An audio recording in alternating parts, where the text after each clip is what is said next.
Hi guys, ગરમીમાં મને મારા ફોલોવર્સ મળ્યા તે કીસ તમે દુપટ્ટો ખોલો, મારો ફોટો પાડવો છે. હાય ગાઈઝ, તો આજે હું લઈને નીકળી જઈશું મારી પ્લેઝર, અને એ પ્લેઝર લઈને હું જવાનું છું સ્પેશિયલ હિંમતનગર. અને તાપ તો જુઓ બાપા, ગરમી ચાલુ થઈ ગઈ છે, તો હું એ સ્પેશિયલમાં મમ્મીનો દુપટ્ટો બધ્યો છે. અને જુઓ દુપટ્ટો બધીને આ રીતે એક્શનો મારી દીધી 2-3. અને દુપટ્ટો એવું નહીં હોતું કે છોકરી જ બધી હકો, ગમે તે માણસ બધી હકો. આપણે જે હોય દુપટ્ટો બધવાનો. તમે કાળા થઈ જશો તો પછી કોણ દવા કરે તમારી, કોણ લઈ લે સનસ્ક્રીન એ બધું કોણ કરે? દુપટ્ટો બધવાનો નહીં. દુપટ્ટા પર કોઈ લખ્યું છે કે છોકરી જ દુપટ્ટો બધો કે છોકરો જ દુપટ્ટો બધો, જેનું બધું એ બધી હકાય છે. દુપટ્ટા પર કોઈ એવું નહીં લખ્યું કે દુપટ્ટો જ પહેરવાનું ઓમ સન તેમ સન, એવું નહીં ચાલે. દુપટ્ટો પહેરવામાં આવશે ને આવશે, અને ચશ્મા પહેરવામાં આવશે, અને ટોટ બેગ તો લેવામાં આવશે જ. ટોટ બેગ વગર તો આપણે અધૂરા છીએ ગાઈઝ. અને હિંમતનગર જવાનું ખાસ કારણ એ છે કે મારા એક મિતુ દીદી શું ને એમનું યાર સ્કૂટી લઈને પડ્યા હતા ને તેમનું પગે વાગ્યું છે, તો એમનું આજે ઓપરેશન હતું. તો હું કીધું ખબર લેવા તો જવું જ પડે ને, હું ના જાઉં હું તો મારે ઢોકણીમાં પાણી લેવું પડે ને એક ધીમી રહીને ડૂબકી મારવી પડે.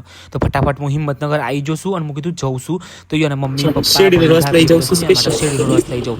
એ શેરડીનો દંડો ઉઠાવ્યો બરોબર. હું કીધું ભાઈ શેમ શેરડી આવી હુકાઈ જેલી છે, ના ચાલે ભાઈ કિસ્સા.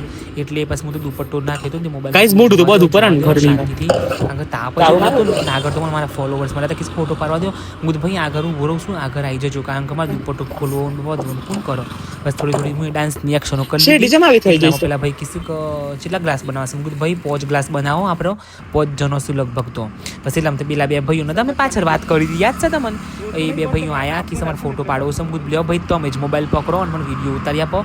અને જુઓ ગાઈઝ મારી ખૂબસૂરતી તો જુઓ, મારા બાલ હું ચરકું શાઇનિંગ. ઓ માય ગુડનેસ, તમે જોઈ શકો છો. એન્ડ તમે જુઓ મારું મોઢું, તમે માસ્ક ખોલ્યું એટલે જોજો કેટલું શાઇન મારે છે. જોયું તમે? કારણ કે મેં લગાવી છે સનસ્ક્રીન N+ની. તો જુઓ ગાઈઝ આ રીતે N+ની સનસ્ક્રીન લાવી દેવાની, તમે કશું નહીં થાય. પણ તો આ તો સેફટી માટે દુપટ્ટો બધું પડે. અને ભાઈ સ્પેશિયલ બિચારા રસ્તામાં ઉભા હતા, કીધું ફોટો પાડવું છે.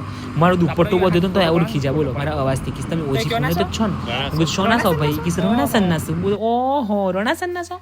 અને જુઓ ગાઈઝ તાપ તો એટલું સનું, તમે જુઓ આ પેલો અતિથિવાળો રસ્તો નહીં એ સાઈડ છે, સહકારથી નજીક જ છો ને. આ ભાઈ એટલો મસ્ત શરબત બનાવ્યો હતો ને, હું ભાઈ બરફ ના નાખતા, નકરું પોણી ના નાખતા, નકર હું કરે.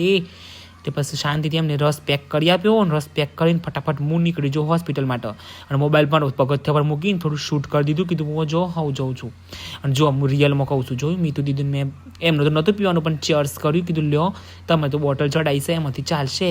પછી એમના પપ્પાને મેં કીધું પીવો ચલો શરબત, એટલે પછી એમના પપ્પા જોડે શરબત પીધો. એમના એન્ડ ગાઈઝ આ એ મીતુ દીદીનો હાથ છે જેમને હું ફર્સ્ટ વાર પેલેડિયમ ગયો. પેલેડિયમ મોલમાં મને આખો ફેવર્યો, મસ્તી મજા કરાવી, પછી મને ગિફ્ટ આપી. એન્ડ મને છેક ત્યાંથી ને તે છેક રિક્ષા સુધી મૂકવા આવ્યા, શાંતિથી એક પીઠ બર આપીને હૂંફ આપીને મને ઘરે મોકલ્યો. તો એમને કેમ ભૂલાય યાર.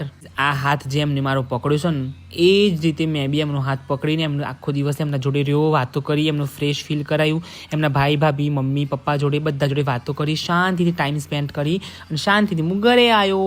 And thank you so much Meetu દીદી, એમના ભાભી બધાએ મને સારો એવો પ્રેમ ભાવ આપ્યો. તો આ જ રીતે અમારા બધાનો સંબંધો આ જ રીતે ટકી રહેવી ભગવાન રાધા કૃષ્ણની, લડ્ડુ ગોપાલની, એમને બધાને મારા તરફથી પ્રાર્થના છે કે અમારો આ જ રીતે સંબંધ ટકેલો રહો.